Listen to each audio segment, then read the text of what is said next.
Welcome to our deep dive into the California wildfires. Now, if you've been anywhere near the internet lately, and let's be honest, where else would you be? You've probably seen the headlines, the heart-wrenching images, and frankly, some truly bonkers theories about how these fires start. Today, we're going to explore the real causes of these devastating events, and let me tell you, the truth is far less exciting than a rogue weather machine controlled by lizard people, but infinitely more important to understand. We'll be sifting through the ashes of misinformation and dousing the flames of conspiracy with, well, facts. Because when it comes to something as serious as wildfires, separating truth from fiction isn't just an intellectual exercise. It's crucial to protecting lives and our planet.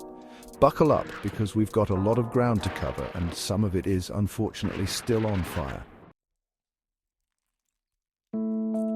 So let's talk about how these fires actually start, because contrary to what some corners of the internet might have you believe, it's not usually laser beams or disgruntled Bigfoot. California, for all its natural beauty, is basically a giant tinderbox just waiting for a spark. You've got years of drought turning vegetation into kindling, record-breaking heat, baking the state like a clay pot in the sun.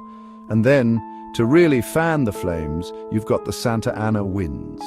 These winds are like nature's bellows, whipping through canyons and valleys, turning a small brush fire into a raging inferno faster than you can say evacuation order. And look, I get it, attributing these fires to a combination of dry brush and strong winds isn't exactly thrilling. It's not lizard people with lasers, it's not a government plot to sell fire-resistant drywall. It's just basic science and the consequences of a changing climate. But here's the thing about basic science. It's real, it's happening, and ignoring it has very real consequences. Now let's talk about some of the more, shall we say, creative explanations for the wildfires. One popular theory you might have stumbled upon is the idea that these fires are deliberately set to clear land for smart cities. You know, those futuristic utopias with flying cars and self-aware toasters, basically the Jetsons, but with more surveillance. Now, I'll admit, the idea of a shadowy cabal orchestrating mass arson to make way for robot butlers is a fun one to entertain for, like, 5 minutes. But then you have to ask yourself, wouldn't it be easier and less, criminal to just, buy the land? And where is the evidence for any of this? Because so far, all we've got are some grainy photos of supposed directed energy beams that look suspiciously like lens flares, and a bunch of people who really want to believe that the government is evil enough to burn down entire communities for a slightly more efficient commute. It's a classic case of extraordinary claims requiring extraordinary evidence. And in this case, the evidence is about as substantial as a house made of kindling. Now let's address the elephant in the room, or rather the extremely harmful and entirely baseless theory that migrants are starting these fires as some sort of twisted act of retaliation. This, my friends, is not just wrong, it's dangerously irresponsible. Blaming vulnerable populations for natural disasters is a tale as old as time itself, and it's always rooted in fear and prejudice. There's absolutely zero evidence to support the claim that migrants are starting these fires. In fact, many migrants are themselves victims of these disasters, losing their homes and livelihoods along with everyone else. Spreading this kind of misinformation doesn't just demonize innocent people. It diverts crucial resources and attention away from the real issues at hand. So the next time you see someone trying to pin the blame on migrants, remember this: fear and scapegoating might get you clicks, but they won't put out the fires. Okay, let's talk extraterrestrials, because why not? According to some corners of the internet, those pesky aliens aren't just abducting our cows and leaving crop circles in our cornfields. They're also setting fire to California. Now, I'm not saying it's impossible that aliens are behind this, but if they are, they're doing a really bad job of covering their tracks. First of all, you'd think a species advanced enough to travel light years across the galaxy would have figured out a less destructive way to signal their presence than, starting massive wildfires. And secondly, wouldn't there be some actual evidence, a flying saucer parked next to a smoldering tree, or a group of terrified squirrels speaking fluent Martian? Until we have something more concrete than blurry photos and the ramblings of conspiracy theorists, I'm going to go out on a limb and say that blaming space lasers for these fires is about as productive as using a garden hose to fight a volcano. Now, let's tackle a particularly insidious theory that's been making the rounds. The idea that diversity in the fire department is somehow to blame for the severity of these wildfires. This theory, often veiled in dog whistles and coded language, suggests that a more diverse firefighting force is somehow less capable of doing its job. This is, to put it bluntly, utter nonsense. The bravery and dedication of firefighters, regardless of their race, gender or religion, is undeniable. They are the ones running towards danger when everyone else is running away. To suggest that their ability to fight fires is somehow diminished by their ethnicity or sexual orientation is not only offensive, it's a dangerous distraction from the real issues at hand. The truth is, a more diverse fire department leads to a wider range of perspectives, experiences and skills, which can only be a good thing when it comes to tackling complex challenges like wildfires.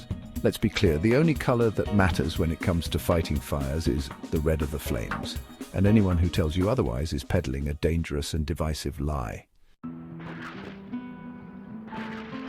Now let's talk about fireworks and celebrities, because in the world of wildfire conspiracy theories, those two seem to go together, like, well, fire and explosions. Yes, fireworks can spark fires, and yes, celebrities sometimes live in very flammable houses, but to suggest that these are the primary drivers of California's wildfire crisis is like blaming your neighbor's barbecue for the eruption of Mount Vesuvius. Sure, it might contribute a tiny bit of smoke, but it's hardly the main event. The truth is, while individual incidents of fireworks-related fires do occur, they pale in comparison to the scale of the wildfires we're seeing driven by climate change and other factors.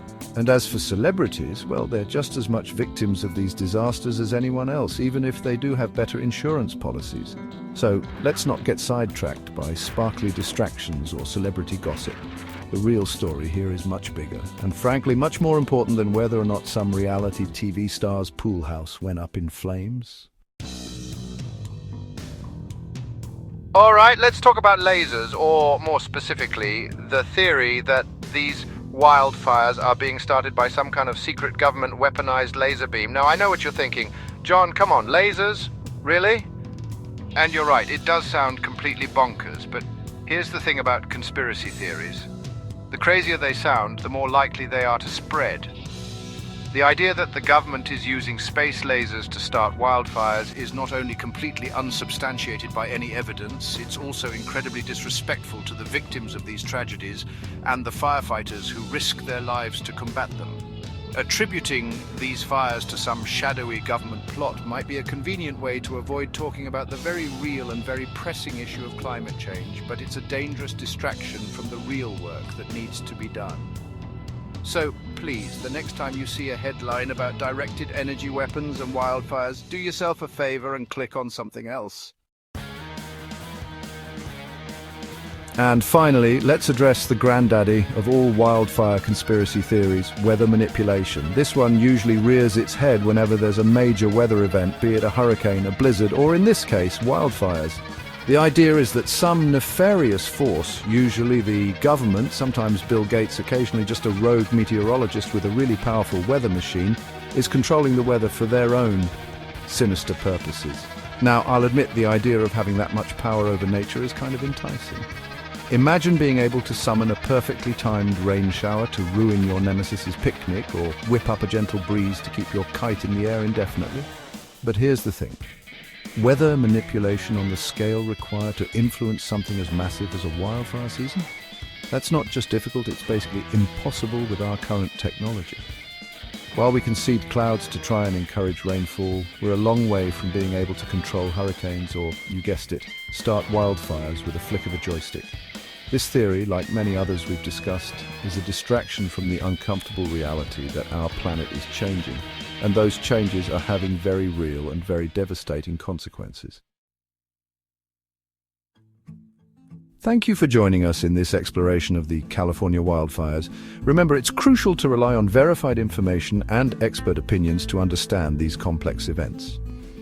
The next time you come across a sensational headline blaming California's wildfires on Jewish space lasers or a government plot to replace us all with cyborgs, Take a moment to consider the source, check the facts, and remember that the truth, while often less exciting, is infinitely more important. Stay informed, stay safe, and for goodness sake, please be careful out there.